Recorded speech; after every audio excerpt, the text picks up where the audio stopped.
মামা পেয়ারা গাছ কেটে ফেলতেছেন কেন? এটা আসলে দেখতে মনে হচ্ছে কেটে ফেলা, কিন্তু কিছু কিছু কাজ আছে যে আসলে গাছের মায়া ত্যাগ করেই করতে হয়। আচ্ছা আচ্ছা, এইটা আসলে আমি করতেছি। আপনারা দেখছেন এত সুন্দর একটি ডগা মামা কিন্তু কেটে ফেললো। এটাকে বলে প্রুনিং। এই আচ্ছা প্রুনিং করার কারণে যেটা আমার লাভ হবে সেটা হলো গাছ ঝোপালো হবে।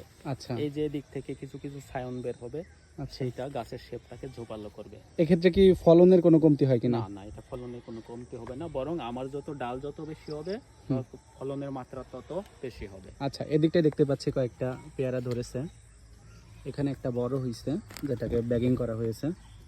আচ্ছা, ব্যাগিং করার মূল উদ্দেশ্যটা কি? ব্যাগিং করার মূল উদ্দেশ্য হলো, বিশেষ করে যে সিজনটা এখন, হুম এইটাতে ব্যাগিং না করলে পেয়ারা খাওয়া কোনো মতেই সম্ভব না, পোকায় আক্রমণ করবে। আচ্ছা আর সারা বছর